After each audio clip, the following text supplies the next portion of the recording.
Let's hear some news. Amazon. Flash briefing. Jamie, getting your flash briefing. In NPR News. Live from NPR News in Washington, I'm Nora Rahm.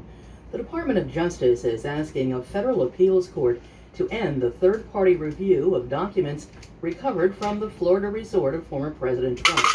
NPR's Ron Elving reports this comes after the Supreme Court Thursday rejected a request by Trump's lawyers to restore their access to classified materials. Justice Thomas passed it on to the full court to decide. The full court response was one sentence long and a rather dismissive sentence at that. So last night the Justice Department asked the Eighth Circuit Court of Appeals in Atlanta to simply dismiss the special master and end the review of these documents ordered last month by a lower court in Georgia. Now, that was a rather bold move by Justice that suggests they think they may have the upper hand here. NPR's Ron Elving. The U.S. Department of Defense has authorized another major shipment of military equipment and medical supplies to Ukraine. NPR's Nathan Rott reports it's the 23rd shipment to the country in the past year. The latest drawdown from U.S. stockpiles includes artillery shells, anti-tank systems, rockets, small arms ammunition, and vehicles. Military equipment the Ukrainian army desperately needs as it continues to try to defend against Russian offensives in the country's east and south, and as it pushes its own advances into Russian-held land. Not included in the shipment and wanted by Ukrainian officials are air defense systems. Russia has renewed widespread missile strikes against Ukraine in the last week, repeatedly hitting targets around Kyiv, the country's capital, and here in western Ukraine. The strikes have damaged energy infrastructure and are leading to power outages in many regions and towns. Nathan Rott, NPR News. It's already happened. What do you mean leading to power outages? Fourth Treasury Secretary in 4 months yesterday. Prime Minister Liz Truss fired Chancellor Kwasi Kwarteng after only 38 days in the job and only 24 hours after insisting he wasn't going anywhere.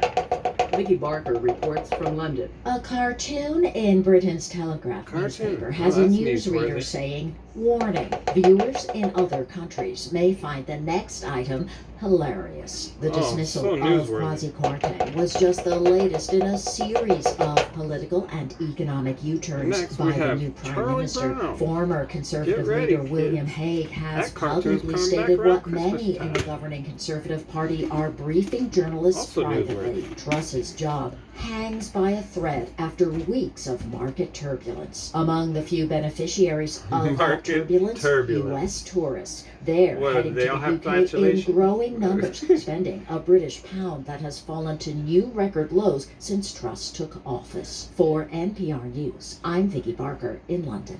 This is NPR News from Washington. China's ruling Communist Party holds its National Congress beginning tomorrow. It's held every 5 years. President Xi Jinping is expected to receive another 5-year term, his third. He's the uncontested head of the party, as well as China's government and military.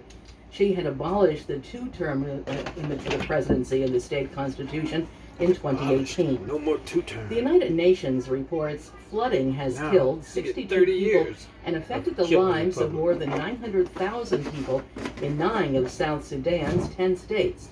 Ishma Fandikwa reports. The World Health Organization, or WHO, says the flooding has damaged dozens of health facilities. A WHO official says the months of heavy rainfall have sparked outbreaks of cholera, malaria, and measles. According to another UN agency, the Office for the Coordination of Humanitarian Affairs, the floods have also washed away infrastructure, destroyed homes and schools, and contaminated water sources. UN officials estimate almost 3/4 of South Sudan's population of 12 million are in need of humanitarian assistance. NPR News, I am Ish Mafundikwa in Harare. The investigation continues in northern Turkey after an explosion at a coal mine yesterday. Officials now say at least 41 people died. They say a fire in the mine continues to burn, but is largely contained. There were 110 people working at the mine at the time of the explosion. Preliminary reports suggest methane may have been the cause. I'm Nora Rahm, NPR News in Washington. Hi, I'm Daniel Alarcon, host of NPR's Spanish language podcast. Did I ask for commercials? This season, or did I? Superman No. flies to Chile Amazon. for some real life. Skip. That's what I think of your commercials. In NASA news. Jesus.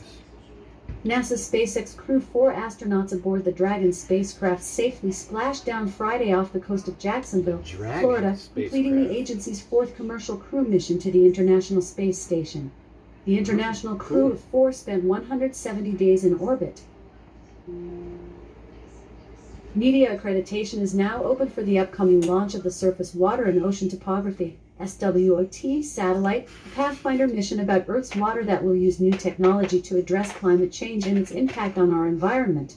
New technology, huh?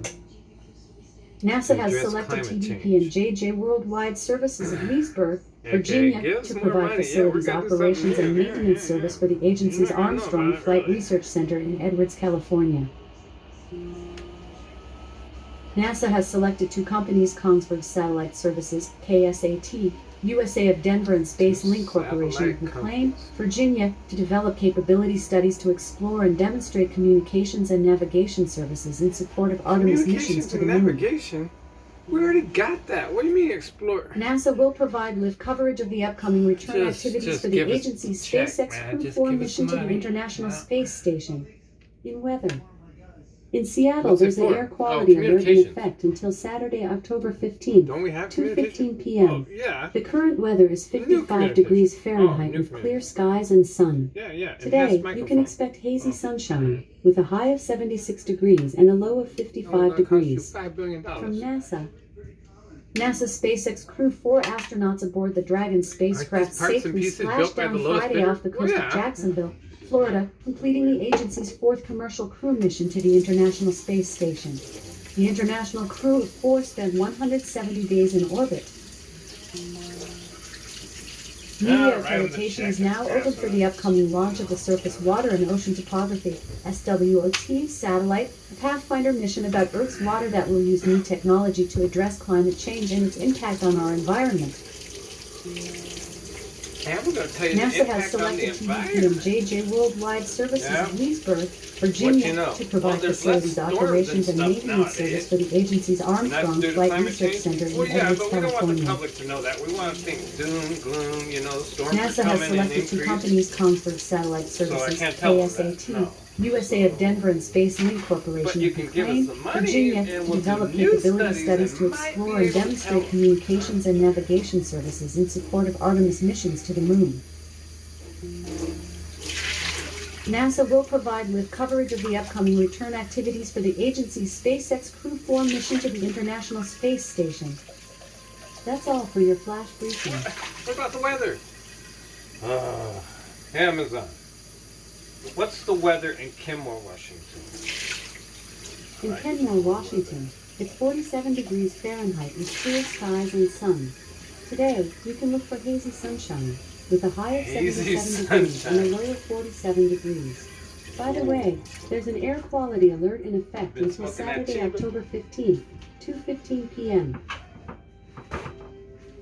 Hazy due to air quality. Smoky air quality equals hazy sunshine. All right, well,